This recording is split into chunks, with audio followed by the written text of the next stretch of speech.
Akkam jirtu hordoftoota akkamittoonni chaanaalii Social Techniques hadas viidiyoo biraa qabadhee walitti deebinee jirra jechuudha. Kanarraan tana waliin ilaallu akkuma duree irratti argitan waan dhiyeenya kana social media irratti baay'inaan dubbatamaa jiru. Koinii tokenii cryptocurrency-dha airdrop jechuudha. Dox kan jedhamu kan waliin ilaallu ta'a jechuudha. Amma dhufaatti nu faana tura kan isin jennu ta'a jechuudha. Jalqaba irratti mee dox gara doxitti seenuudhaan dura airdrop jechuun maal jechuudha? Maaliif yoo jennu doxiin ammaan dhiyeenya kana beekuun gara airdroppitiin kan namaaf kennamaa ture jechuudha. Cryptocurrency airdrop jechuun karaa tokenii yookaan coin haaraan tokko wallet airdrop yookaan namoota hedduudhaaf ittiin hiruudhaan magaalaa irratti oolu jechuudha.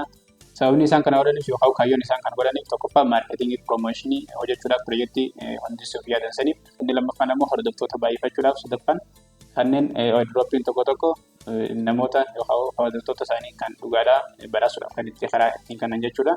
Kanumatti dabaluudhaan airdroppoonni tokko ammas kan iskaamii ta'anis ni jiran. Iskaamii fuudhaan warra kan nama hatu qophaa'an ni jiran waan ta'eef isaan irraa akka of eegdan ani asumaan dhaamsa ho'isiif dabarsee jechuudha.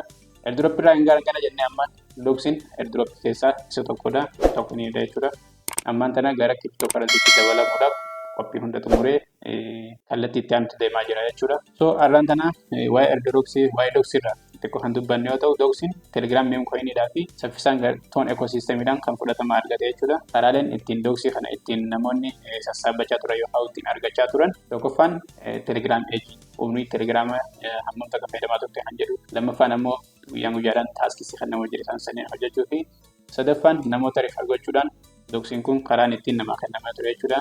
Hordoftoota baay'ee kan ittiin horatee fi erga airdrop irraa gara jennee ammaan tana doxii akkamitti telegram wallet irraa gara exchange systemii exchange center warreen jedhaman gara Binance, OKX, ByBit akkamitti dabarsinee doxii kan isa gurgurachuu dandeenya kan jiru gara doolaaraatti jijjiirachuu dandeenya yookaan gara biliitti jijjiirachuu dandeenya kan jiru kanan tokkoon step isaa gara isin argisiisuu ta'a jechuudha. Kallattumaan daa'ii gara so amma kallattumaan gara telegramne step tokkoon isaa kan waliin ilaalu ta'a jechuudha.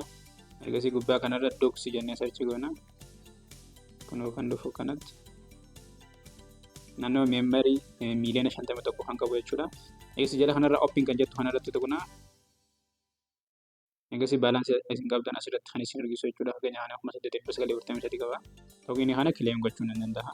Claim jechuu token claim iddoo jettu kanarratti iddoo kanarratti kunoo claim akan gochuu danda'u natti himaa jira jechuudha. Ergasii amma gara deposit exchange'itti deposit exchange kan jiru kanarratti tuqna. Egasii telegram wallet itti dabarsuu barbaadammoo gara exchange'itti kan jiru telegram walletiin kan mataan isaa telegramni kan ofii qabutti gara itti dabarsuu jechuudha. Exchange ammoo exchange system warreen jedhaman baay'eetu jira. Jala kanarraa continue jennaani. Kunoo exchange system warreen jedhaman Binance, OKX, ByBit, BJT fi Gate.io gara kanatti dabarsuudha. Kan nuti ammaan tana har'a waliin ilaallu ammoo gara Binance dabarsuudha. Binance dabarsuudhaaf jalqaba Binance keessan verify ta'uu qaba jechuudha. Kana gochuudhaaf ammoo verification karaa national ID yookaan passportiidhaan dirqama gochuu qabda jechuudha. OKX yoo ta'e, ByBit yoo ta'e akkasuma accounting keessan verify ta'uu qaba jechuudha gara itti dabarsuudhaaf. Amma Binance kan jiru kanarratti tuqna. Ergasii send here jala kanarratti tuqna. Do you have a Binance account? Yes dha. Yoo hin qabaanne immoo no let's create kan jiru kanarratti tuqtanii ani hin qabaanne yes I have it kan jiru jala kanarratti tuqa jechuudha. Egasii Binance deposit waa lama nu gaafataa jira. Tokkoffaan dox deposit address fi memo kan jedhamu isa kana ammoo eessarraa arganna Binance irraa kan argannu jechuudha. Amma kallattumaan gara Binance itti deemnee kan itti argisiisu jechuudha. Binance irratti ni seenna. So gara Binance itti nu fakkaata Binance asii jala kanarraa gara arga mirgaatiin wallet kan jettu kanarratti tuqna. Wallet jala erga dhufnee funding kan jedhu kanarratti tuqna gubbaa kanarraa. Ergasii deposit kan jettu mallattoo deposit kan jettu kanarratti tuqna. Egasii gubbaa kanarratti dox jennee sarchi goona. Dox akkuma argitan dhufee jira jechuudha. Yoo irratti tuqnu choose network kan jedhu jira. Networkin doxiin kan support godhu ammaaf toon ecosystem toon blockchain waan ta'eef networkin keenya toonii kan jedhu irratti tuqna jechuudha. Both meme and address record successfully deposit dox to Binance. Meme kan jedhamu addressiin kan jedhamu deposit addressiin isa jalqabaa kanadha. Dox meme ammoo dox memoon isa lammaffaa kanadha. Isaan kun lachanuu dirqama ni barbaachisan jechuudha. Kanaaf copy goona asirraa telegram bot ittiin dhufne jechuudha doxii bira asitti paste goona. Ammas hin deebina gara doxii meme kanas copy goonee dhufne asitti paste goona jechuudha. So jalqaba inni kun lachuu wal fakkaachuu qaban dirqama jechuudha. Inni kun yoo waliin fakkaanne ta'e yookaan kan doongoraa tolchitan ta'e doxiin keessan qilleensuma irratti hafaa laffaatii yeroo dheeraadhaaf isin kasaarsuu danda'an ta'e iddoo kanatti of eeggannaa godhaa kan isin jaa jechuudha. Send jenna amma. So confirm withdrawal kana withdraw gochuu deemu balance koo irra kan jiru hunda isaadha. Binance deposit address isa kana fakkaata. Meemoon ammoo isa kanaadha. So step lammaffaa irratti KYC password only jedha. Kana jechuun Binance keessan paaspoortiidhaan yookaan national ID dhaan verify ta'uu qaba jechuudha. Inni I confirm jedhama. Deposit is in progress. So ammaan tana deposit gochuu jalqabee jira jechuudha. List kan ta'u August 23 irratti jechaa jira.